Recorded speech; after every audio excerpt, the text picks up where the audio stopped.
Imagina un momento antes de que todo existiera, antes de las galaxias, antes de los planetas, incluso antes de que el tiempo comenzara a correr. En ese instante eterno había una presencia majestuosa que trascendía toda comprensión humana. Juan 1:2 nos revela este profundo misterio. En el principio era el Verbo, y el Verbo estaba con Dios, y el Verbo era Dios. Él estaba en el principio con Dios. Hoy nos embarcaremos en un viaje extraordinario para descubrir quién es realmente Jesús, desentrañando su identidad divina y su existencia antes de la fundación del mundo. Una revelación que cambiará para siempre tu perspectiva sobre el Hijo de Dios. En el principio era el Verbo. Nuestro viaje comienza con una de las declaraciones más profundas jamás escritas en la historia de la humanidad. Cuando Juan escribió su Evangelio, no comenzó contando sobre el nacimiento de Jesús en Belén o sobre su infancia. En lugar de eso, nos transportó a un momento que nuestra mente apenas puede comprender, el principio de todo. El apóstol Juan tenía un propósito muy especial al escribir de esta manera. Quería que entendiéramos que Jesús no era solo un gran profeta o un buen maestro. La verdad es mucho más impresionante. En Juan 1:3, continúa revelándonos que todas las cosas fueron hechas por medio de Él, y sin Él nada de lo que ha sido hecho fue hecho. ¿Alguna vez has pensado en el poder de esta afirmación? Cada estrella que brilla en el cielo, cada flor que florece en primavera, cada latido de tu corazón, todo esto existe por causa de Él. En Colosenses 1:16, Pablo refuerza esta verdad diciendo: porque en Él fueron creadas todas las cosas, las que hay en los cielos y las que hay en la tierra, visibles e invisibles, sean tronos, sean dominios, sean principados, sean potestades, todo fue creado por medio de Él y para Él. Pero ¿qué significa exactamente este término verbo? En el texto original en griego, la palabra usada es logos, que va mucho más allá de una simple palabra hablada. Logos representa la razón divina, la sabiduría eterna, el principio ordenador del universo. Cuando Juan eligió este término, estaba comunicando algo revolucionario, tanto para los judíos como para los griegos de su época. Para los judíos, que conocían bien el Antiguo Testamento, esto resonaba con Proverbios 8:22-31, donde la sabiduría divina habla de su presencia junto a Dios antes de la creación. Para los griegos, que buscaban entender el principio ordenador del cosmos, Juan presentaba a Jesús como la respuesta a sus preguntas filosóficas más profundas. En Hebreos 1:2-3 encontramos otra descripción poderosa. En estos últimos días, Él nos habló por medio del Hijo, a quien constituyó heredero de todo, y por medio de quien también hizo el universo. El Hijo es el resplandor de la gloria de Dios y la expresión exacta de su ser, sustentando todo por su palabra poderosa. ¿Puedes percibir la grandeza de esta revelación? Jesús no es solo parte de la creación, Él es el propio Creador. Cuando miramos al universo con sus miles de millones de galaxias, estamos contemplando la obra de sus manos. Cuando observamos la complejidad del ADN, estamos viendo su sabiduría en acción. Cuando sentimos el calor del sol, estamos experimentando el poder de aquel que puso esa estrella en el cielo. Pero hay más. Jesús no solo creó todas las cosas, también las mantiene en funcionamiento. Colosenses 1:17 nos dice que en Él todo subsiste, es decir, Él es quien mantiene los átomos unidos, las leyes de la física funcionando, el cosmos en orden. Cada respiración que tomas es un regalo de Él. Cada momento de vida es sostenido por su poder. En Apocalipsis 1:8, Jesús se presenta como el Alfa y la Omega, el principio y el fin, el que es, el que era y el que ha de venir, el Todopoderoso. Él es el comienzo y el fin, el autor y consumador de nuestra fe. Su existencia trasciende el tiempo y el espacio que Él mismo creó. Cuando contemplamos esta verdad, comenzamos a entender por qué Juan eligió comenzar su evangelio de esta manera. Quería que, desde el primer versículo, entendiéramos que estamos frente a alguien que no puede ser comparado con ningún otro. Jesús no es solo otro personaje en la historia, Él es el autor de la historia. Y aquí hay algo aún más sorprendente. Ese mismo Verbo eterno, ese Creador todopoderoso, eligió hacerse carne y habitar entre nosotros. Como declara Juan 1:14, y el Verbo se hizo carne y habitó entre nosotros, y vimos su gloria, gloria como del unigénito del Padre. Jesús, el primogénito de toda creación. Cuando decimos que Jesús es el primogénito de toda creación, muchas personas pueden confundirse pensando que eso significa que Él fue creado primero. Pero esta interpretación no podría estar más alejada de la verdad revelada en las Escrituras. En Colosenses 1:15, Pablo nos dice que Él es la imagen del Dios invisible, el primogénito de toda la creación. El término primogénito aquí no se refiere al orden cronológico de nacimiento, sino a la posición de preeminencia y autoridad. En la cultura antigua, el primogénito tenía derechos especiales y autoridad sobre sus hermanos. Era una posición de honor y privilegio. Es en este sentido que Jesús es llamado primogénito. Él tiene autoridad suprema sobre toda la creación. Esto nos lleva a una revelación aún más profunda en Filipenses 2:6-7, donde Pablo nos dice que Jesús, existiéndose en forma de Dios, no consideró el ser igual a Dios como cosa a la que aferrarse, sino que se despojó a sí mismo, tomando forma de siervo, haciéndose semejante a los hombres. En la cultura hebrea, ser el primogénito significaba tener una responsabilidad especial. El primogénito era el guardián de la familia, el protector de los más jóvenes, aquel que llevaba el nombre y la herencia del Padre. Jesús, como primogénito de toda creación, asume esta responsabilidad a escala cósmica. En Hebreos 1:6 encontramos una declaración poderosa. Y cuando Dios introduce al primogénito en el mundo, dice que todos los ángeles de Dios lo adoren. Observa que incluso los ángeles están llamados a adorar a Jesús. Esto sería blasfemia si Él fuera solo una criatura, por muy elevada que fuera. Solo Dios puede recibir adoración. El libro de Apocalipsis nos da una visión impresionante de esta realidad. En Apocalipsis 5:11-13, Juan tiene una visión del trono celestial donde miles de ángeles proclaman a voz en cuello: digno es el Cordero que fue inmolado de recibir poder, riquezas, sabiduría, fuerza, honor, gloria y alabanza. Como primogénito, Jesús también tiene el derecho a la herencia del Padre. En Hebreos 1:2 leemos que Dios lo constituyó heredero de todas las cosas a su Hijo. Esto significa que todo lo que existe pertenece a Jesús por derecho divino. El universo entero es su herencia. Pero aquí hay algo maravilloso. En Romanos 8:17, Pablo nos dice que somos coherederos con Cristo. Por medio de su obra redentora, Jesús comparte su herencia con nosotros. El primogénito nos convierte en participantes de su gloria y de sus derechos divinos. En Juan 17:5, Jesús ora al Padre diciendo: ahora, Padre, glorifícame junto a ti con la gloria que tenía contigo antes de que existiera el mundo. Esta oración nos revela que la gloria de Jesús como primogénito no comenzó con su encarnación, sino que es eterna, anterior a la propia creación. El título de primogénito también conlleva la idea de modelo, de patrón. En Romanos 8:29, somos llamados a ser conformes a la imagen de su Hijo, para que Él sea el primogénito entre muchos hermanos. Jesús es el modelo perfecto de la humanidad, aquel segundo por quien fuimos creados y para cuya imagen estamos siendo transformados. Esta verdad tiene implicaciones prácticas tremendas para nuestra vida. Si Jesús es el primogénito de toda creación, eso significa que Él tiene autoridad sobre cada aspecto de nuestra existencia. No hay área de nuestras vidas que esté fuera de su dominio y cuidado. Como primogénito, Jesús también es nuestro intercesor junto al Padre. En Hebreos 7:25 leemos que Él siempre vive para interceder por nosotros. Él es el mediador perfecto entre Dios y los hombres, aquel que representa tanto la autoridad divina como la naturaleza humana en su persona. Las apariciones de Cristo en el Antiguo Testamento.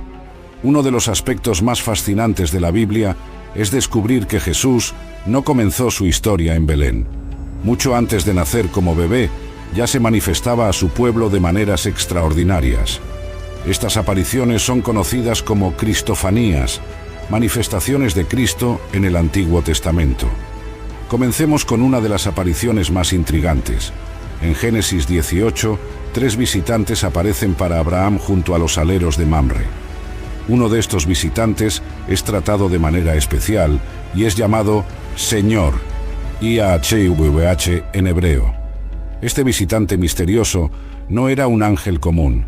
Tenía autoridad para juzgar Sodoma y Gomorra y aceptaba ser tratado como divino. Otro encuentro notable sucede con Jacob en Génesis 32. Durante una noche entera, Jacob lucha con un hombre misterioso. Al amanecer, Jacob percibe que luchó con el propio Dios, tanto que da nombre al lugar de Peniel, diciendo: «Vi a Dios cara a cara, y mi vida fue salvada». Una de las apariciones más impresionantes sucede en el libro de Daniel. Cuando Nabucodonosor mira la hornaza ardiente donde había lanzado a 3 jóvenes hebreos, ve a una cuarta persona cuya apariencia, según sus propias palabras en Daniel 3, 25, es semejante a la del Hijo de Dios. En Éxodo 3, encontramos el famoso episodio de la zarza ardiente. Allí, el ángel del Señor aparece a Moisés en una llama de fuego que no consumía la zarza. Este no era un ángel común. Se identifica como Yo Soy, el mismo título que Jesús usaría más tarde para declarar su divinidad. Josué tuvo un encuentro similar en Josué 5, 13-15. Antes de la batalla de Jericó, se encuentra con el príncipe del ejército del Señor. Cuando Josué se arrodilla y lo adora, no es reprendido. Más que eso, recibe la misma orden que Moisés recibió en la zarza ardiente: «Quita las sandalias de tus pies, porque el lugar en que tú estás es santo». En Jueces 13, los padres de Sansón reciben la visita del ángel del Señor. Cuando Manoá, padre de Sansón, pregunta su nombre, recibe una respuesta misteriosa: «¿Por qué preguntas por mi nombre, ya que es maravilloso?». Esta misma palabra, maravilloso, se usa en Isaías 9, 6, como uno de los títulos del Mesías prometido. Uno de los episodios más significativos ocurre en Génesis 14, cuando Abraham encuentra a Melquisedec, rey de Salem y sacerdote del Dios Altísimo. El libro de Hebreos más tarde revela que Melquisedec era un tipo de Cristo, sin principio de días ni fin de vida, permaneciendo sacerdote perpetuamente. El profeta Isaías tuvo una visión dramática del Señor sentado sobre un trono alto y sublime. Isaías 6.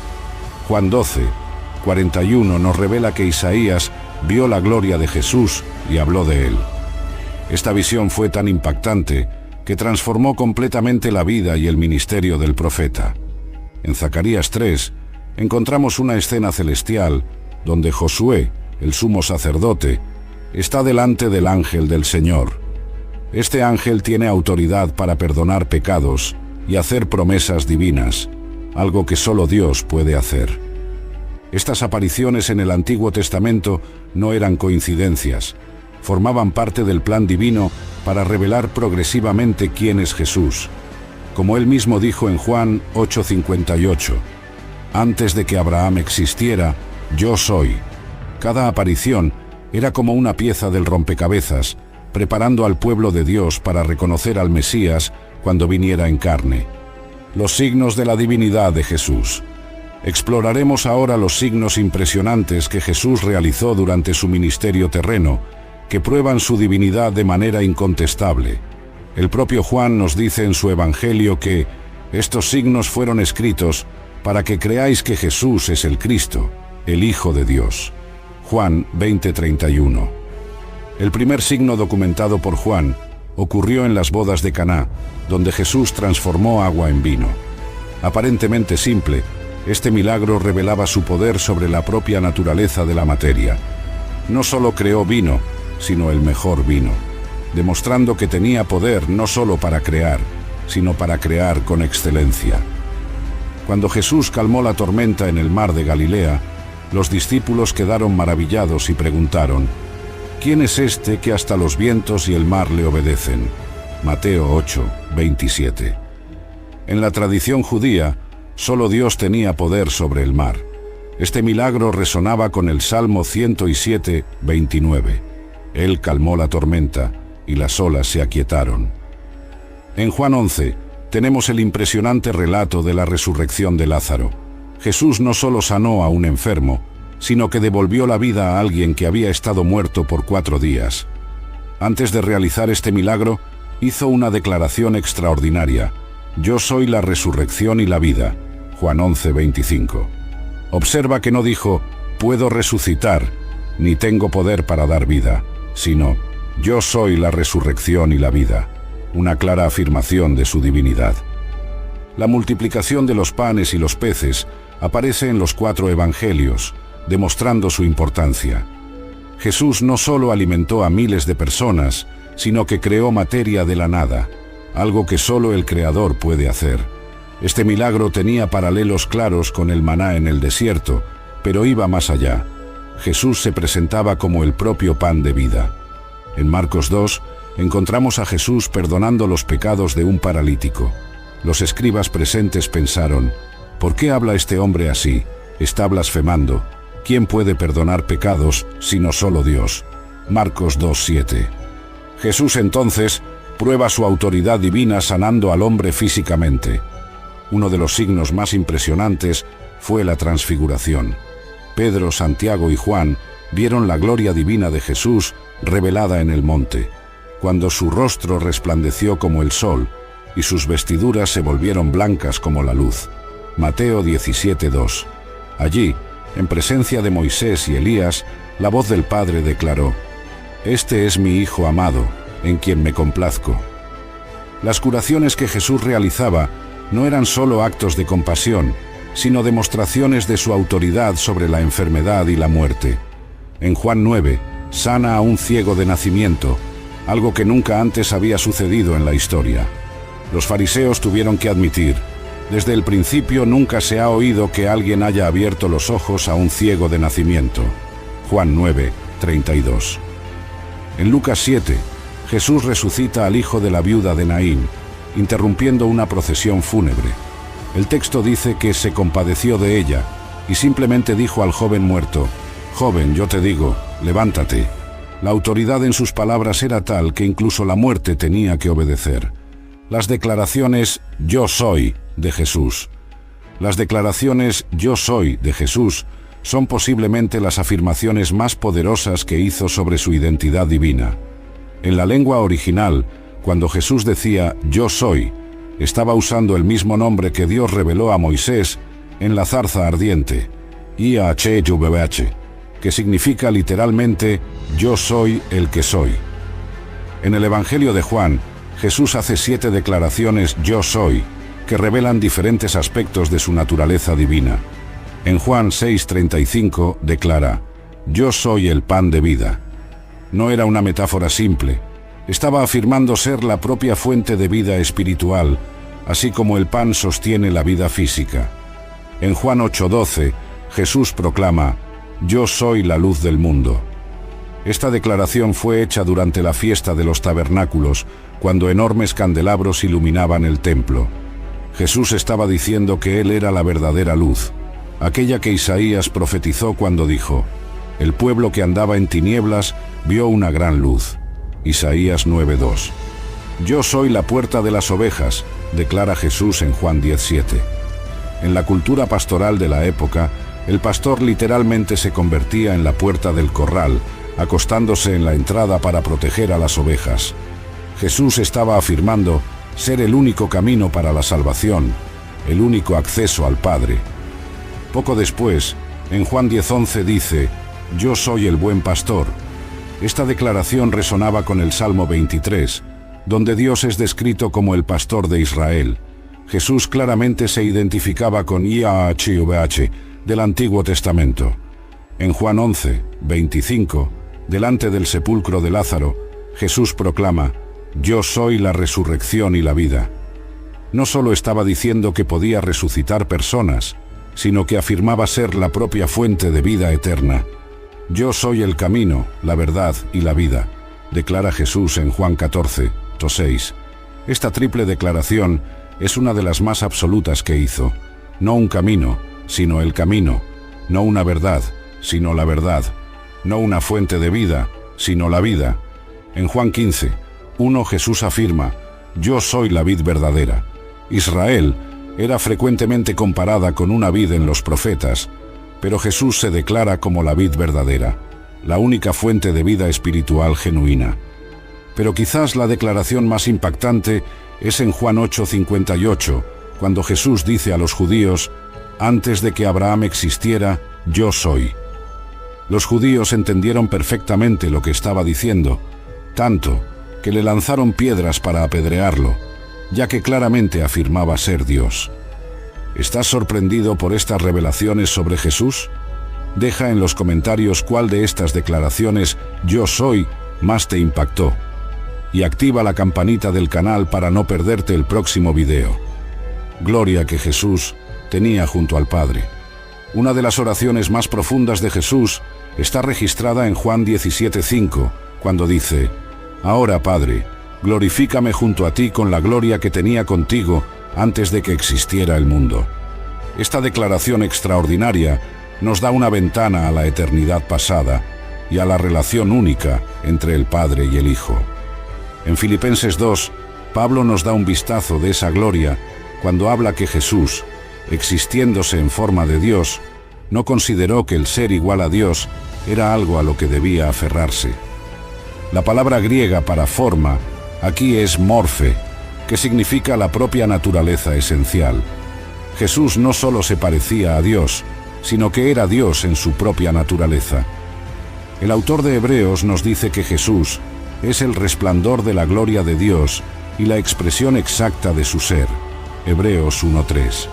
La palabra resplandor sugiere que la gloria de Jesús no es una gloria prestada o reflejada, sino la propia gloria divina brillando en su persona.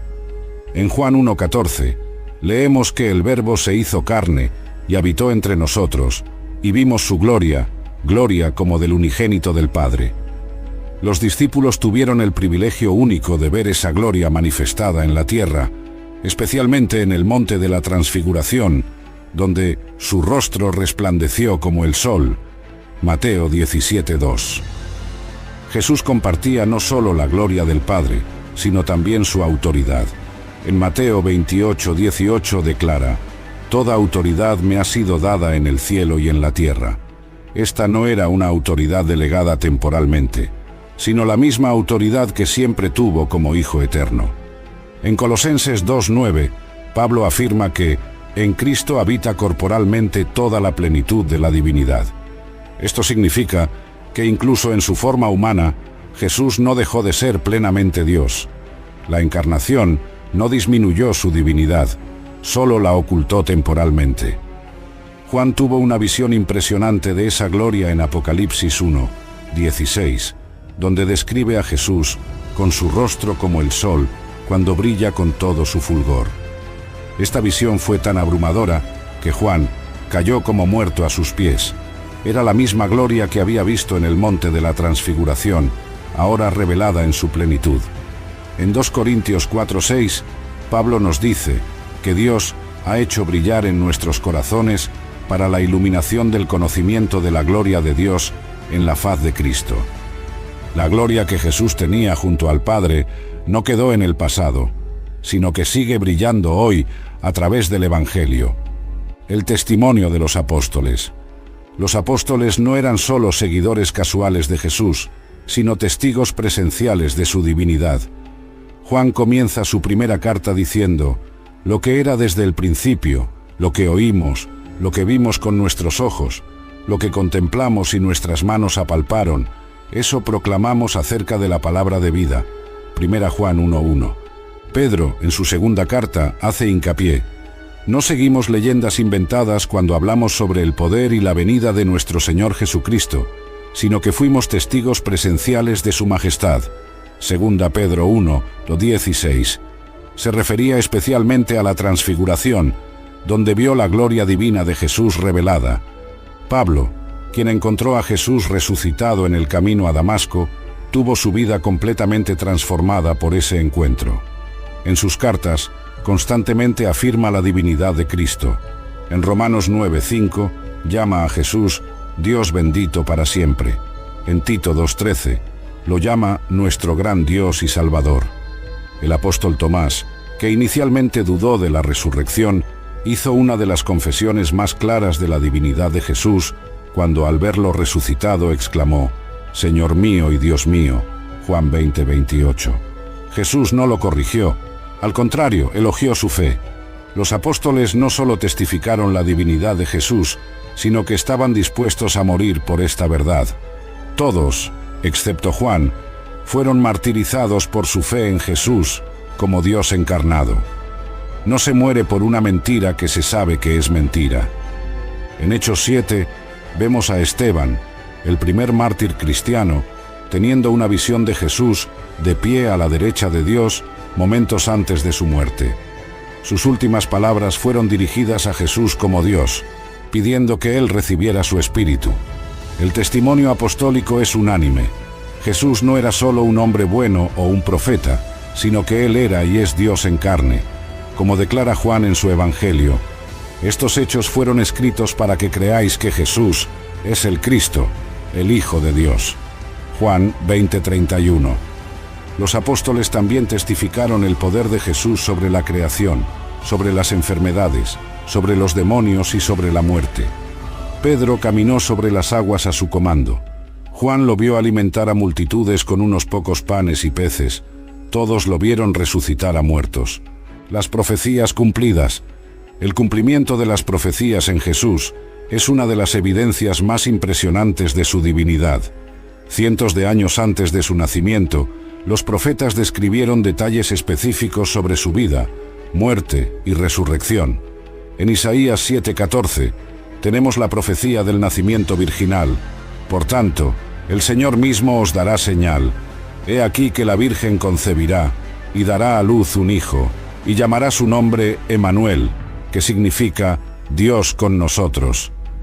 Miqueas 5:2 predijo el lugar exacto de su nacimiento. Pero tú, Belén Efrata, pequeña para estar entre las familias de Judá, de ti saldrá el que será Señor en Israel. Sus orígenes son desde tiempos antiguos, desde los días de la eternidad. Observa que esta profecía no solo indica el lugar del nacimiento, sino que también afirma su existencia eterna. El Salmo 22, escrito cerca de 1000 años antes de Cristo, describe con detalles impresionantes su crucifixión, incluyendo detalles que David, el autor, ni siquiera conocía en su época, como la perforación de sus manos y pies y el reparto de sus vestiduras. Isaías 53 presenta el retrato más completo del Mesías sufriente, describiendo su rechazo, su silencio ante las acusaciones, su muerte sustitutiva por los pecadores e incluso su sepultura con los ricos, todo cumplido literalmente en Jesús. Daniel 9, 24:6 proporciona una cronología precisa de la venida del Mesías, previendo incluso el tiempo en que él sería cortado, una referencia a su muerte. Esta profecía fue tan precisa que muchos rabinos antiguos prohibieron a sus seguidores calcular las 70 semanas de Daniel. Zacarías 9:9 predijo la entrada triunfal de Jesús en Jerusalén montado en un pollito. Zacarías 11:12-13 profetizó que él sería traicionado por 30 piezas de plata y que ese dinero sería usado para comprar el campo del alfarero, exactamente como ocurrió con Judas. El Salmo 16:10 profetizó su resurrección, porque no dejarás mi alma en el Seol, ni permitirás que tu santo vea corrupción. Pedro citó esta profecía el día de Pentecostés, mostrando cómo se cumplió en Jesús. Estas profecías no son vagas o genéricas, son específicas y detalladas. La probabilidad de que una sola persona cumpla todas ellas por casualidad es matemáticamente imposible. Forman un retrato inconfundible que solo podría aplicarse a Jesús, la eternidad del Hijo de Dios. El concepto de la eternidad de Jesús es uno de los misterios más profundos revelados en la Biblia. En Apocalipsis 1:8, Jesús declara: «Yo soy el Alfa y la Omega, el principio y el fin, dice el Señor, el que es, el que era y el que ha de venir, el Todopoderoso. Esta declaración nos muestra que Jesús trasciende el tiempo. Él existe eternamente. En Juan 1:1, somos llevados más allá del inicio de la creación. En el principio era el Verbo, y el Verbo estaba con Dios, y el Verbo era Dios. El uso del verbo era, en imperfecto en griego, indica una existencia continua, sin inicio. Antes de que cualquier cosa existiera, Jesús ya existía en perfecta comunión con el Padre. Miqueas 5:2 nos dice que sus orígenes son desde tiempos antiguos, desde los días de la eternidad. Esta es una de las declaraciones más claras del Antiguo Testamento sobre la naturaleza eterna del Mesías. Él no tuvo inicio en el nacimiento en Belén. Ese fue solo el momento en que entró en nuestra dimensión temporal. En Colosenses 1:17, Pablo afirma que Él es antes de todas las cosas. La palabra antes aquí no se refiere solo al tiempo, sino también a la preeminencia. Jesús existe antes y por encima de toda la creación. Cuando Jesús dijo, antes de que Abraham existiera, yo soy, Juan 8:58, estaba afirmando no solo su preexistencia, sino su existencia eterna. El uso del presente yo soy, en lugar del pasado yo era, es significativo. Indica una existencia continua que trasciende el tiempo. Hebreos 13:8 declara que Jesucristo es el mismo ayer, hoy y por siempre. Esta inmutabilidad es un atributo exclusivo de la divinidad. Mientras todo en la creación está sujeto al cambio, Jesús permanece eternamente igual. La eternidad del Hijo de Dios no es solo sobre el pasado, sino que se extiende al futuro infinito. En Apocalipsis 22:13, Él declara, yo soy el Alfa y la Omega, el primero y el último, el principio y el fin. Él es el autor y el consumador de toda la historia. Nuestro viaje de descubrimiento llega a su punto culminante mientras contemplamos el significado eterno de todo lo que hemos aprendido sobre Jesús. En Apocalipsis 5:13, Juan nos da un vistazo del futuro eterno. A aquel que está sentado en el trono y al Cordero sean la alabanza, el honor, la gloria y el poder por los siglos de los siglos. Esta es la realidad hacia la cual toda la historia se dirige. Un momento en que toda criatura reconocerá quién es verdaderamente Jesús. Pablo nos dice en Filipenses 2:10-1 que al nombre de Jesús todo rodillo se doblará, en los cielos, en la tierra y debajo de la tierra, y toda lengua confesará que Jesucristo es el Señor, para gloria de Dios Padre. ¿Qué significa esto para nosotros hoy? Juan nos dice en 1 Juan 3:2 que cuando Él se manifieste, seremos semejantes a Él, porque lo veremos como Él es. Nuestra propia eternidad está ligada a Él. Como Jesús dijo en Juan 14:19, porque yo vivo, ustedes también vivirán. Esta no es solo una verdad teológica abstracta, es una realidad transformadora. Pablo ora en Efesios 3:17-19, para que Cristo habite en sus corazones por la fe, y que podamos conocer el amor de Cristo, que sobrepasa todo conocimiento. La eternidad de Jesús significa que Él no es solo una figura histórica del pasado o una esperanza para el futuro, sino que Él es el Dios vivo que está presente con nosotros ahora mismo, como prometió en Mateo 28:20. Y yo estaré siempre con ustedes hasta el fin de los tiempos. ¡Guau! ¡Qué increíble viaje descubriendo quién es realmente Jesús! Si este video tocó tu corazón, compártelo con alguien que necesite conocer estas profundas verdades. No olvides dar like, suscribirte al canal y activar la campanita para no perderte nuestro próximo video sobre los misterios del Apocalipsis. Cuéntame en los comentarios qué revelación te impactó más. Hasta la próxima.